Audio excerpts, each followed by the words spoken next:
So everyone can suffer from stress. And as a students, we usually go through stress sometimes, usually around exams, but could be other situations. So as online students, sometimes we have even more stress because, like in my case, a lot of people have to work, apart from studying, and I also have 2 kids, so it all adds up. So let's start with the basics. What is stress? Now, stress is a natural response of the body and mind to a challenge. It's the way your body reacts to any threat or demands or challenge. The thing that causes the stress is called the stressor, and it just takes our minds. So it's the same fear and stress and anxiety. Well, kind of, but no. Reading about all this, I still didn't understand completely. But what I can tell you is there are some subtle differences between stress, fear, and anxiety. They're all kind of the same because it's the way our body reacts and prepares itself to react to a threat. And the adrenaline increases and your muscles get tense and your heart start beating faster. But let me try to give you the official differences or the official definitions of anxiety, fear, and stress. Anxiety is defined as an emotional response to an imprecise and unknown threat. So you're anxious because you don't know if, the work you have done, your boss is not going to like it. Something like that. While fear is the response to a specific and defined threat. Like, a wild animal trying to eat you. You pretty much know why you're afraid. And stress is what happens when something disturbs your equilibrium and causes changes to happen. Now, one thing is that stress can be good and can be bad. A little bit stress, it's alright. It's what keeps you alive. It's what makes you drive safely. It's what, makes you be more careful around dangerous machinery or dangerous places. But a lot of stress, now that could be a problem. That could be even incapacitating. So for instance, if you are suffering from exam stress, which is something that I used to suffer a lot, I am a good student. I'm not perfect, I'm not an A straight student, but I am not bad. I know my stuff. But whatever exam it comes to me, I just freeze. I forget everything. My mind goes into complete blank. And I used to think that this was something that used to happen when I used to go to a physical school, or a university, like the fact of being sit in a place with my blank paper and a bunch of people around me. And I thought maybe if I go into an online university, this won't happen to me because I will be in a comfortable place. And no, it still happened to me.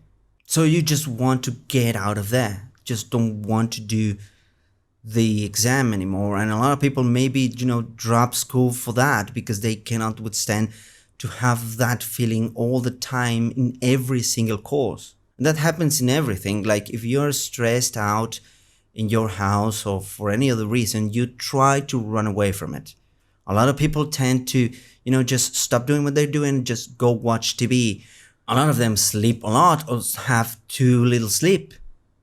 They eat a lot or stop eating. Worst thing is that a lot of people just start drinking a lot or, using drugs. And for most of us, probably we are in a bad mood while we're stressed. So pretty much you have to learn how to cope with the stress. So first things first, what type of stressor do you have? Is stress internal? In my case for the exam, it was pretty much internal, it was all in my mind. Or is your stress external? You just have a bad relationship with your boss. In the case of external stressor, it's a little bit easier.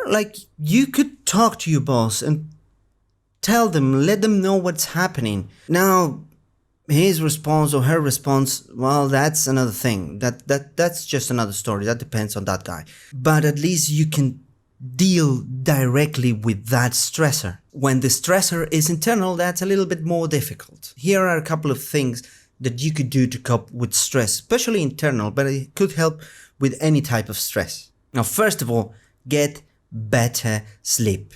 Like if you're sleeping too much, sleep the right amount. If you're sleeping too little, you need like at least 8 hours of sleep. When we're stressed, we usually start to drink like a lot of caffeine, either in the form of coffee or in the form of, energizings or just a Coke. It has caffeine. So stop doing that because you're not going to be able to have a good night's sleep. Practice good sleep hygiene. Now, sleep hygiene, it's a whole another subject, and it's really too big to just, put it in the middle of this video. We can make another video about that. But for now, you're just gonna have to settle for the links in the doobly-doo I'm just gonna leave about all this, and there's gonna be one for sleep hygiene. Read about it. Practice good sleep hygiene, please. That's important, not just for stress, but for living. Another thing you can do is exercise. Yes, exercise. Whenever you exercise, your body releases endorphins, which is a chemical that our body produces to deal with stress and pain. And you don't need anything to exercise. Like, you don't have to pay for a gym membership. You can do it in your home. You can do it in a room. You can do it in a room this big. And this is not a big room. You can do it without any type of machinery or equipment. You just need to look for videos on exercising on YouTube. They are free and they will help you a lot. Now, that's for, traditional exercising, but you can do all the types of exercise. Like if you're someone that suffers from conditions in the body that you cannot have strong exercises, you can try other types like Tai Chi, for instance. It's a really good way of exercising as well. And I'm also gonna leave a link in the doobly-doo for a set of exercises that you could do as a beginner.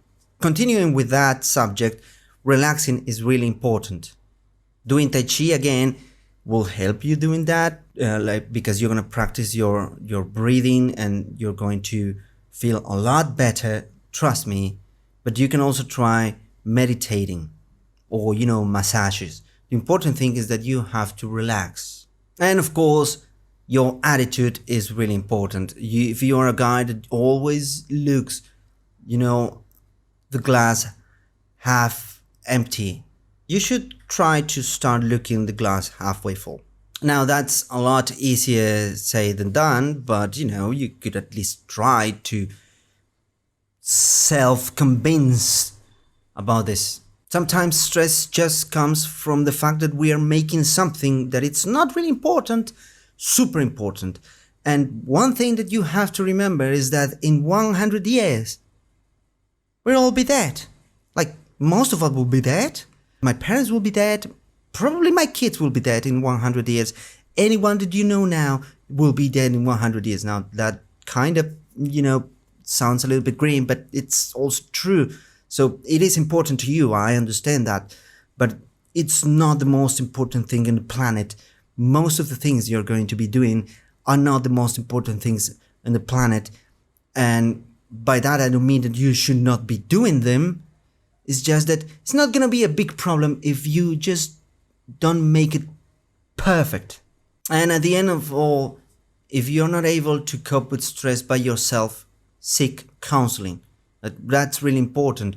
Finding a good therapist, or, just finding people to talk about it. Find friends. And they're just like, if sometimes you're really uncomfortable talking about this with your known friends because, I don't know, you could feel ashamed or embarrassed, find another friends, find video games, enter chat rooms, find people, go to Reddit. I bet there's a bunch of people on Reddit that's suffering from stress and don't know what to do. You don't have to do this by yourself. Trust me, it's really hard. And that's pretty much it, what I have to do about it. Like I haven't spoken pretty much from experience, but I also have been doing a little bit of research. You can find all the links in doobly-doo, and just let me know if you find this helpful.